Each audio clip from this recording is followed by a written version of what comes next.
Kita lanjut bahas spoiler Wudong Qiankun Season 10 episode 18.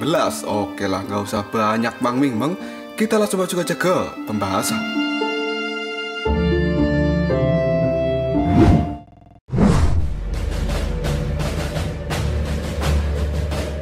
Di sebuah panggung pelatihan, ketika wanita berpakaian hitam mendengar suara seseorang memanggil dari belakangnya, dia pun mulai membuka matanya yang pada saat itu tertutup. Yang kemudian wanita ini tersenyum. Dia kemudian memegang pedang panjangnya dan berdiri sambil menatap Ying Huan kemudian berkata, "Aku pikir kau ingin menemui Paman Wudao untuk melakukan pemilihan murid baru. Tapi kenapa mukamu suram seperti itu?" Mendengar kata-kata dari kakaknya, Ying Huan hanya mengerutkan alisnya dan dia terlihat sangat cemberut. Sebelum pada akhirnya Ying Huan mengatakan, "Kakak, kau jangan bahas itu lagi. Awalnya memang aku ingin melihat seberapa mampu sang juara dari perang 100 kaisaran.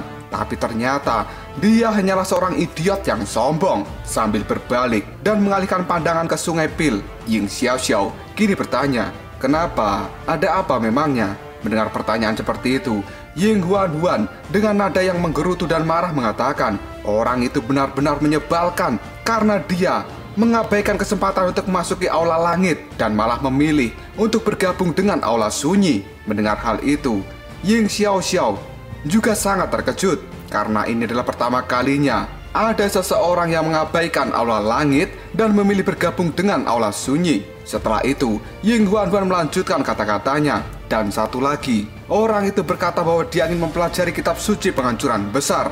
Mendengar hal ini, Ying Xiaoxiao pun menimpali. Ternyata dia cukup ambisius juga ya.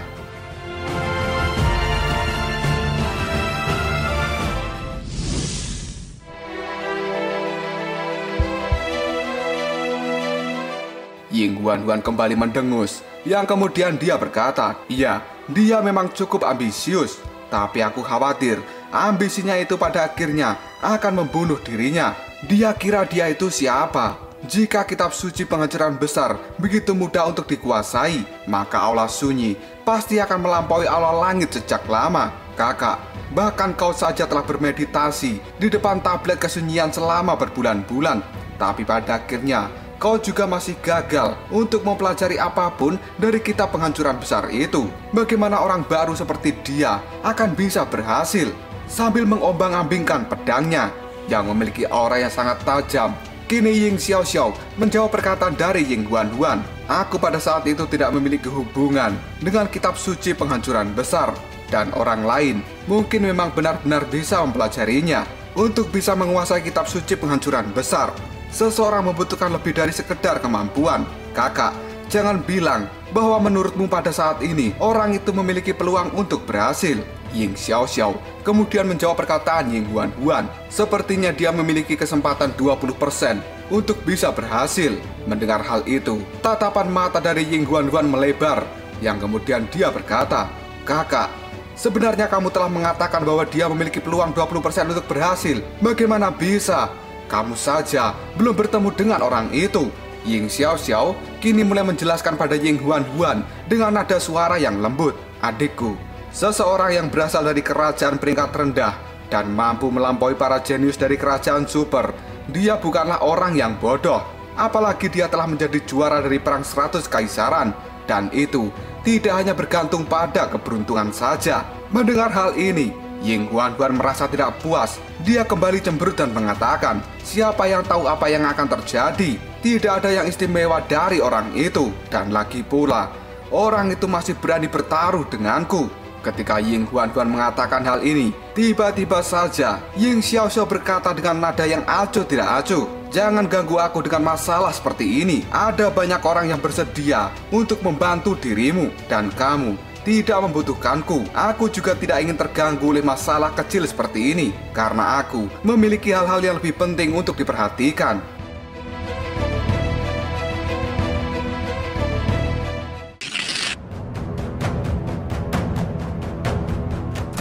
Tidak lama setelah itu, Ying Huan kembali mengatakan, "Kakak, kamu hanya kalah satu langkah dengan Ling Qingsu dari istana kemurnian tertinggi 9 surga." Dan sebelum Ying Huan menyelesaikan kata-katanya, tiba-tiba saja aura pedang yang sangat kuat segera menyelimuti tempat ini, dan hal itu dengan cepat membuat Ying Huan segera menutup mulutnya. Dengan nada suara yang dingin, Ying Xiaoxiao pun berkata, "Gadis kecil, jika kamu merasa bahwa kamu memiliki terlalu banyak kebebasan akhir-akhir ini, maka aku akan segera mengurungmu selama beberapa hari." Mendengar kata-kata dari kakaknya, Ying Huan membalikkan tubuh dan dia pergi tanpa mengucapkan sepatah kata apapun. Melihat kepergian adiknya yang sangat manja itu, Ying Xiaoxiao hanya bisa mengerutkan bibirnya. Dan sekali lagi, dia mengayunkan pedang yang pada saat ini auranya menyebar ke seluruh langit. Tidak lama kemudian,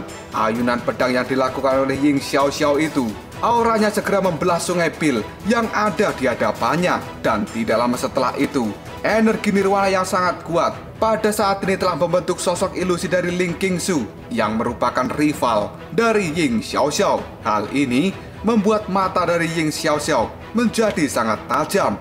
Dia pun mengulurkan jari telunjuknya ke depan, yang kemudian aura pedang yang sangat tajam segera melonjak dan menghancurkan sosok ilusi dari Ling Qingsu menjadi sebuah ketiadaan. Setelah itu, Ying Xiaoxiao pun berkata, "Ling Qingsu, aku pasti akan mengalahkanmu."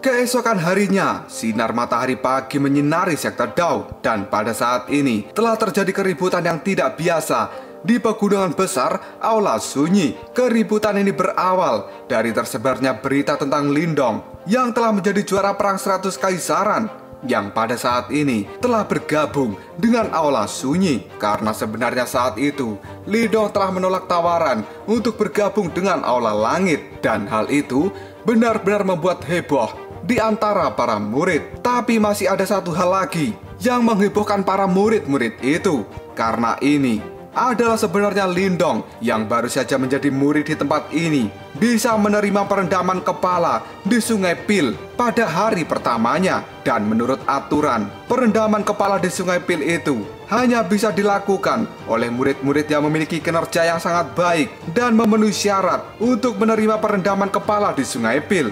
Karena itu sebenarnya adalah hak istimewa. Dan pada saat ini para murid-murid itu tidak menyangka bahwa sebenarnya hak istimewa perendaman kepala di Sungai Pil tahun ini akan direbut oleh seorang pendatang baru. Hal itulah yang sebenarnya membuat kehebohan besar di tempat ini. Meskipun mereka tahu bahwa juara dari perang 100 Kaisaran secara signifikan bisa meningkatkan jumlah murid yang berbakat di masa depan, dan hadiah itu benar-benar layak dia dapatkan, tapi mereka masih tidak senang tentang hal itu. Karena bagi para murid-murid, seorang pendatang baru yang belum mengenal tempat ini kemudian mengklaim hak istimewa tersebut, pada dasarnya itu adalah sebuah ketidakhormatan pada seorang senior.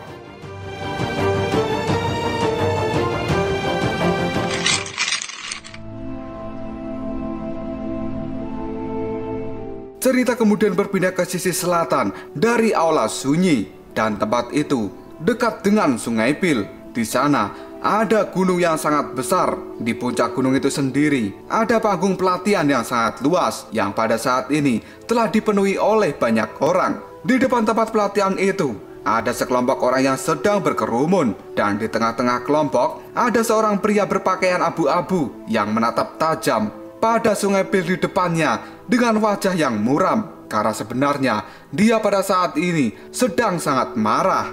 Banyak murid dari Aula Sunyi ini menghibur pria berpakaian abu-abu itu dengan mengatakan, "Kakak senior Tong Chuan, kamu jangan marah lagi, karena sebenarnya memang tidak ada satupun orang yang mengharapkan hal ini." Dan pada dasarnya para murid-murid merasa bahwa Tong Chuan memiliki peluang tertinggi untuk mendapatkan hak istimewa perendaman kepala di Sungai Pil di antara murid langsung yang lainnya, karena dia sudah berusaha dengan keras untuk bisa mendapatkan hal itu. Tapi pada akhirnya hak istimewa perendaman kepala di Sungai Pil kini telah didapatkan oleh Lindong yang merupakan pendatang baru. Hal itu secara otomatis menghancurkan banyak usaha yang telah dilakukan oleh Tong Chuan, dan tidak heran jika sekarang Tong Chuan terlihat sangat marah. Tiba-tiba saja Tong Chuan berteriak dengan keras, "Dia hanya murid baru. Bahkan jika dia adalah juara dari perang 100 kaisaran, dia masih harus memahami konsep senioritas. Setidaknya, dia harus tinggal dulu di aula sunyi ini selama 2 tahun. Sebelum pada akhirnya dia memenuhi syarat untuk menerima perendaman kepala di Sungai Pil. Murid-murid yang mengelilingi Tong Juan, mereka tidak menjawab apapun. Dan mereka merasa bahwa pada saat ini Tong Juan tidak akan menghentikan masalah ini. Meskipun selama ini Tong Juan melakukan perbuatan baik untuk sekte Dao, tapi aula sunyi memiliki aturan sendiri tentang siapa yang pada akhirnya bisa merasakan hak istimewa. Jika sekarang tiba-tiba saja Tong Juan melabrak Lindong, hal itu akan membuat reputasinya menurun di aula sunyi ini. Dan kemungkinan kebanyakan orang akan langsung ilfil pada Tong Juan. Tong Juan sendiri pada saat ini sebenarnya telah berada di level Nirwana ke-6. Dan dia telah berada di aula sunyi selama 3 tahun. Karena dia sebenarnya juga orang yang dianggap kuat di antara murid-murid langsung.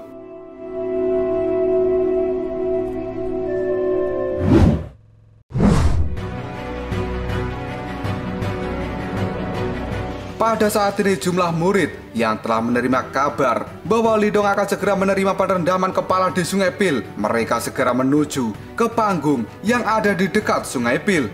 Di tempat itu sendiri, selain Tong Juan, juga ada banyak murid langsung, tapi mereka tidak semarah Tong Juan. Mereka pada saat ini hanya menunggu dengan santai apa yang akan terjadi selanjutnya, karena mereka sudah menebak bahwa orang yang bernama Lindong, dia tidak akan mendapatkan hak istimewa dari perendaman kepala di Sungai Pil dengan sangat mudah.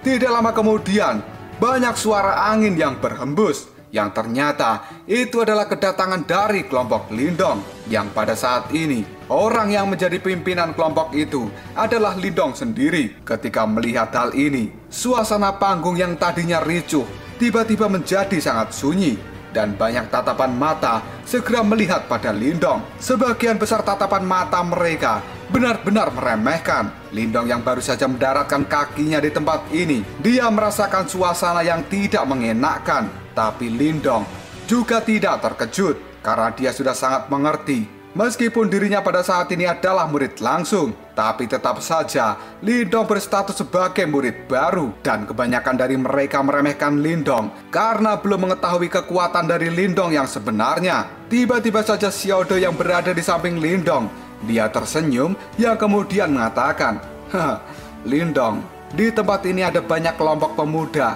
yang terlihat bersemangat. Dan sepertinya hari-harimu tidak akan kesepian lagi." Lindong pun hanya menganggukkan kepalanya. Dan tiba-tiba saja kini terdengar suara orang yang berkata, "Apakah kau adalah murid langsung yang baru saja bergabung dengan aula sunyi?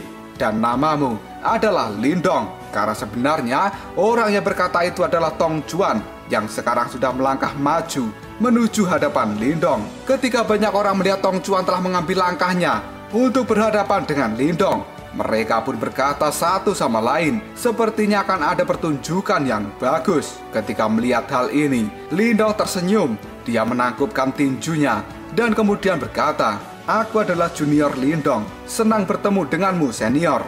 Mendengar hal itu, Tong Juan pun berkata dengan nada yang acuh tidak acuh, "Lindong, kamu memang telah melakukan perbuatan baik untuk sekte Dao dengan menjadi juara dalam perang 100 kaisaran. Tapi aku pikir sangat tidak bijaksana bagimu untuk langsung mengambil hak istimewa yang sebenarnya itu hanya terjadi 1 tahun sekali di tempat ini. Dan hanya 1 orang yang bisa menikmati hak istimewa itu untuk melakukan perendaman kepala di Sungai Pil. Mengingat statusmu saat ini, aku khawatir kamu tidak memenuhi syarat untuk menikmati hak istimewa. Oleh karena itu, aku sebagai senior menyarankan dirimu untuk mengambil hak istimewa ini 2 tahun lagi. Dan kemungkinan ini adalah keputusan yang terbaik." Mendengar hal itu, Lindong pun hanya bisa tersenyum. Dia lalu bertanya, "Apakah aku tidak memiliki kemampuan atau tidak memiliki kualifikasi?" Mendengar hal itu, Tong Juan pun menyipitkan matanya dan dia menjawab perkataan dari Lindong, "Karena kamu telah bertanya, maka aku akan memberitahumu bahwa kamu tidak memiliki keduanya." Mendengar hal ini, Lindong pun hanya bisa mengangguk. Kemudian dia menangkupkan tinjunya pada Tong Juan sambil berkata, "Baiklah kalau begitu, senior, Tolong bimbing aku.